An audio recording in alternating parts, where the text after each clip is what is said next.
So hello guys, welcome back to my YouTube channel. Guys आज का video बहुत ही important होने वाला है क्योंकि आज हम लेकर आए हैं रेलवे भर्ती परीक्षा 2025 के लिए एक प्रीवियस ईयर क्वेश्चन पेपर। आज हम देखेंगे आरपीएफ कांस्टेबल 2016 का एक प्रैक्टिस सेट। साथियों यह पेपर 17/4/2016 को प्रथम पाली में हुआ था। साथियों इसमें हमने सामान्य अध्ययन के 40 महत्वपूर्ण प्रश्नों को लिया है जो आपकी आगामी परीक्षा railway NTPC, railway group D, UP police या एसएससी जीडी के लिए अति महत्वपूर्ण होने वाला है। साथियों यदि आप किसी भी गवर्नमेंट एग्जाम की तैयारी करते हैं तो यह वीडियो आपके लिए बहुत ही इम्पोर्टेंट है। चलिए हम स्टार्ट करते हैं। साथियों हमारा पहला क्वेश्चन कहता है कि सर्वप्रथम भारतवर्ष का जिक्र किस अभिलेख से प्राप्त होता है। इससे पूछा गया कि भारतवर्ष का जिक्र किस अभिलेख में प्राप्त होता है। तो सर्वप्रथम भारतवर्ष का जिक्र हाथी गुफा अभिलेख में प्राप्त होता है। किस अभिलेख में? हाथी गुफा अभिलेख में सर्वप्रथम भारतवर्ष का जिक्र प्राप्त होता है। तो इसका राइट आंसर ऑप्शन ए होगा। हमारा अगला क्वेश्चन है सती प्रथा का पहला लिखित साक्ष्य प्राप्त होता है। इससे पूछा गया कि सती प्रथा का पहला लिखित साक्ष्य किस अभिलेख से प्राप्त हुआ था। तो सती प्रथा का पहला लिखित साक्ष्य भानुगुप्त के एरण अभिलेख से प्राप्त हुआ था। कहाँ से? भानुगुप्त के एरण अभिलेख से सती प्रथा का पहला लिखित साक्ष्य प्राप्त हुआ था। तो इसका राइट आंसर ऑप्शन बी होगा। हमारा अगला क्वेश्चन है रेशम बुनकरों की जानकारी देने वाला अभिलेख कौन सा है। इससे पूछा गया कि रेशम बुनकरों की जानकारी देने वाला अभिलेख कौन सा अभिलेख है। तो रेशम बुनकरों की जानकारी देने वाला अभिलेख मंदसौर अभिलेख है। मंदसौर अभिलेख से रेशम बुनकरों की जानकारी प्राप्त होती है। तो इसका राइट आंसर ऑप्शन ए होगा। हमारा अगला क्वेश्चन है पुरातात्विक स्थल बुर्ज-होम है एक। इससे पूछा गया कि जो बुर्ज-होम है वह किस प्रकार का एक स्थल है। तो बुर्ज-होम एक नौपाषाणिक स्थल है। कैसा है? नौपाषाणिक स्थल है। तो इसका राइट आंसर ऑप्शन सी होगा। हमारा अगला क्वेश्चन है प्राचीन सिक्के को कहा जाता था। इससे पूछा गया कि प्राचीन सिक्के को क्या कहा जाता था। तो प्राचीन सिक्के को आहत सिक्का कहते थे। क्या? प्राचीन सिक्के को आहत सिक्का कहते थे। तो इसका राइट आंसर ऑप्शन बी होगा। हमारा अगला क्वेश्चन है प्राचीन काल में रोमन सिक्के प्राप्त हुए थे। इससे पूछा गया कि प्राचीन काल में सर्वप्रथम रोमन सिक्के कहाँ से प्राप्त हुए थे। तो प्राचीन काल में रोमन सिक्के अरिकामेड़ू से प्राप्त हुए थे। कहाँ से? अरिकामेड़ू पांडिचेरी से प्राप्त हुए थे। तो इसका राइट आंसर ऑप्शन बी होगा। हमारा अगला क्वेश्चन है साथियों हमारा अगला क्वेश्चन कहता है कि प्राचीन काल में स्वर्ण भूमि के नाम से जाना जाता था। इससे पूछा गया कि प्राचीन काल में स्वर्ण भूमि के नाम से किसे जाना जाता था।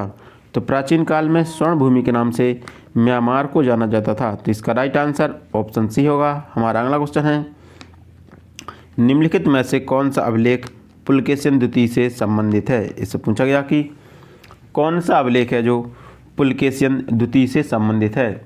तो ऐहोल अभिलेख, जो ऐहोल अभिलेख है यह पुलकेशिन द्वितीय से संबंधित है। साथियों यदि हम बात करें जूनागढ़ अभिलेख की तो जूनागढ़ अभिलेख रुद्र दमन से संबंधित। किससे? रुद्र दमन। ठीक है, जूनागढ़ अभिलेख है रुद्र दमन से संबंधित है। यदि हम बात करें प्रयाग प्रशस्त अभिलेख, प्रयाग प्रशस्त स्तंभ लेख है जो प्रयाग प्रशस्ति है वह समुद्रगुप्त से संबंधित है। यह समुद्रगुप्त से संबंधित है। यदि हम बात करें मंदसौर अभिलेख तो मंदसौर अभिलेख यशोवर्मन से संबंधित है। किससे? यशोवर्मन। जो मंदसौर अभिलेख है वह यशोवर्मन से संबंधित है।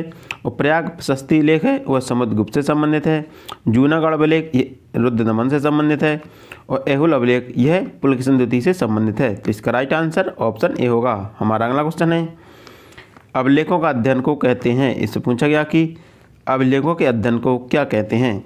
तो अभिलेखों का अध्ययन एपिग्राफी कहलाता है। तो इसका राइट आंसर ऑप्शन बी होगा। हमारा अगला क्वेश्चन है निम्नलिखित में से कौन सी नदी दक्षिण पूर्व एशिया की गंगा कहा जाता है। इसमें पूछा गया कि किस नदी को दक्षिण पूर्व एशिया की गंगा कहते हैं।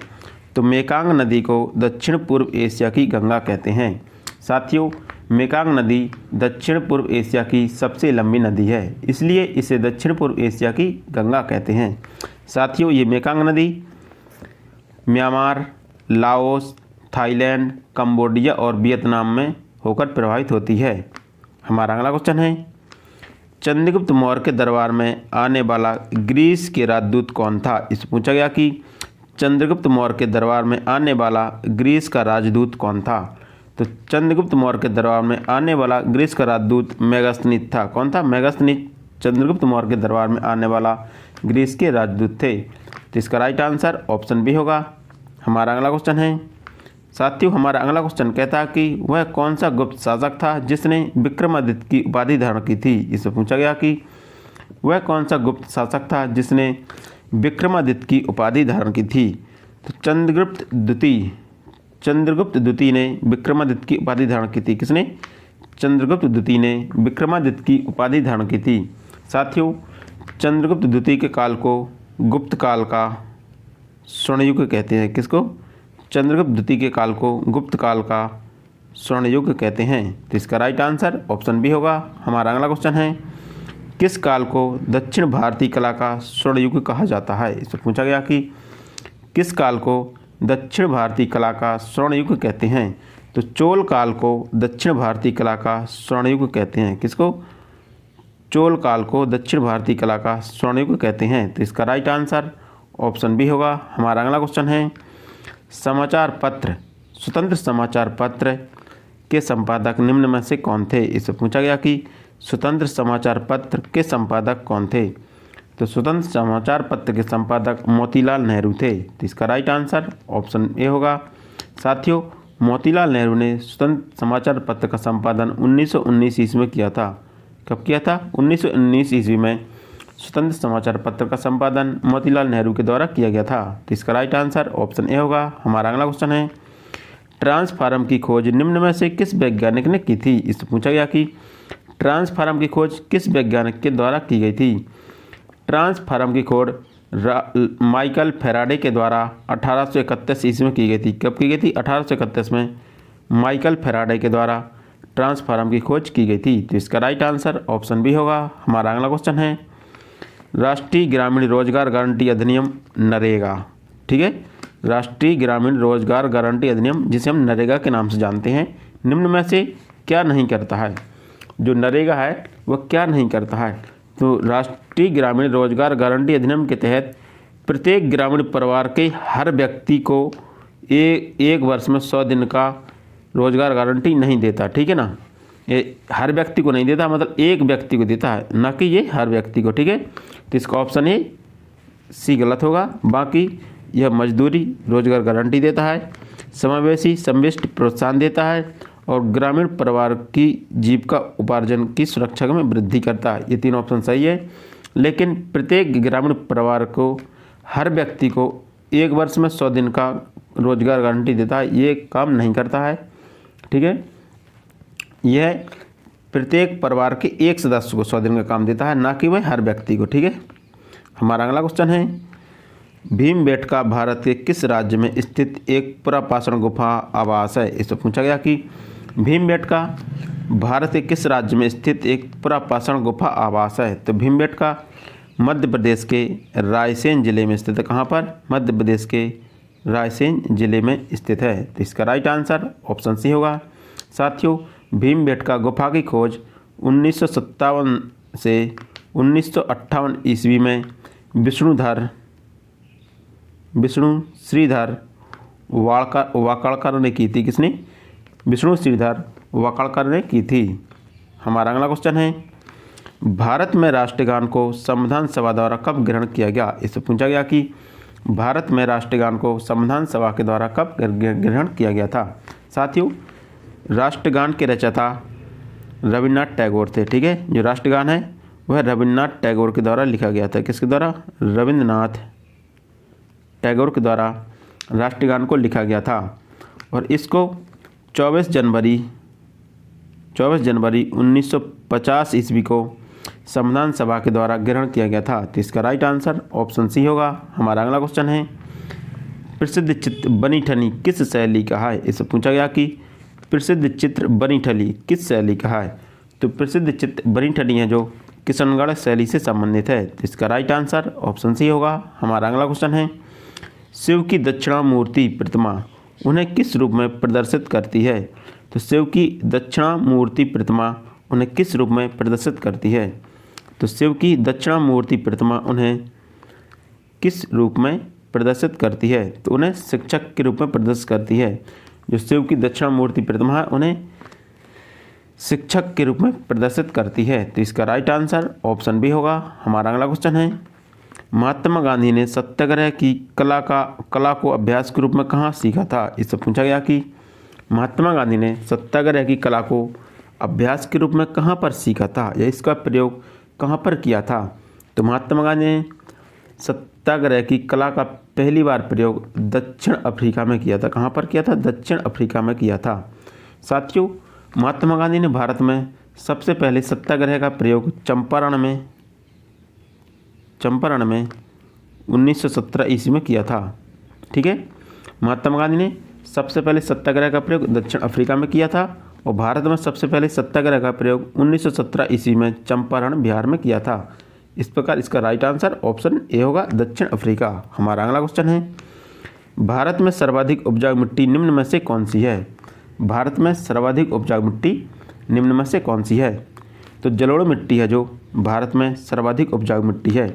साथियों, जलोढ़ मिट्टी में नाइट्रोजन पाया जाता है। क्या? नाइट्रोजन अधिक मात्रा में पाया जाता है। कैसी? नाइट्रोजन कम मात्रा में, नाइट्रोजन है जो कम मात्रा में पाया जाता है, इसलिए अधिक उपजाऊ मिट्टी है। तो इसका राइट आंसर ऑप्शन सी होगा। हमारा अगला क्वेश्चन है, संविधान के अनुच्छेद 108 के तहत निम्न में से किसे लोकसभा और राज्यसभा की संयुक्त बैठक बुलाने का अधिकार है? इसे पूछा गया कि अनुच्छेद 108 के तहत किसे लोकसभा और राज्यसभा की संयुक्त बैठक बुलाने का अधिकार है? तो अनुच्छेद 108 के तहत राष्ट्रपति को संयुक्त बैठक बुलाने का अधिकार है। तो इसका राइट आंसर ऑप्शन बी होगा। हमारा अगला क्वेश्चन है, 1975 में भारत द्वारा लॉन्च किया गया प्रथम अंतरिक्ष यान का नाम क्या है? इससे पूछा गया कि 1975 में भारत द्वारा लॉन्च किया गया पहले अंतरिक्ष यान का नाम क्या है? तो भारत द्वारा पहला अंतरिक्ष यान आर्यभट्ट लॉन्च किया गया था। तो इसका राइट आंसर ऑप्शन सी होगा। हमारा अगला क्वेश्चन है, प्रधानमंत्री आवास योजना की समय अवधि निम्न में से क्या है? इससे पूछा गया कि प्रधानमंत्री आवास योजना की समय अवधि निम्न में से क्या है? साथियों, प्रधानमंत्री आवास योजना की शुरुआत जून 2015 में की गई थी। इसकी शुरुआत जून 2015 में की गई थी। इसकी समयावधि 2015 से 2022 तक थी। किसकी कितनी थी? प्रधानमंत्री आवास योजना की समयावधि थी वह 2015 से 2022 तक थी। इसकी शुरुआत जून 2015 में की गई थी। इसका राइट आंसर ऑप्शन बी होगा। हमारा अगला क्वेश्चन है, भारत का सर्वप्रथम डिजिटल पंचायत वार्ड निम्न में से किस राज्य में है? इसे पूछा गया कि सर्वप्रथम डिजिटल पंचायत वार्ड, ठीक है, सर्वप्रथम डिजिटल पंचायत वार्ड किस राज्य में है? तो सर्वप्रथम डिजिटल पंचायत वार्ड केरल राज्य में बनाया गया है। कहाँ पर? केरल राज्य में बनाया गया है। तो इसका राइट आंसर ऑप्शन ए होगा। हमारा अगला क्वेश्चन है, भारत के निम्न में से कौन सी मिट्टी का प्रारूप है जो लोहे के अतिरिक्त होने के कारण अनुर्वर होता जा रहा है? इससे पूछा गया कि लोहे की मात्रा बढ़ने पर कौन सा मिट्टी का प्रारूप है जो अनुर्वर होता जा रहा है? तो लेटराइट मिट्टी है जो लोहे की अधिकता के कारण यह अनुर्वर होता जा रहा है। तो इसका राइट आंसर ऑप्शन डी होगा। हमारा अगला क्वेश्चन है, निम्न में से किसका उपयोग करके पीने के पानी का रासायनिक कीटाणु शोधन किया जा सकता है? इसे पूछा गया कि किसका प्रयोग करके पीने के पानी का कीटाणु शोधन किया जा सकता है? तो क्लोरीन का उपयोग करके पीने के पानी का रासायनिक कीटाणु शोधन किया जा सकता है। तो इसका राइट आंसर ऑप्शन डी होगा।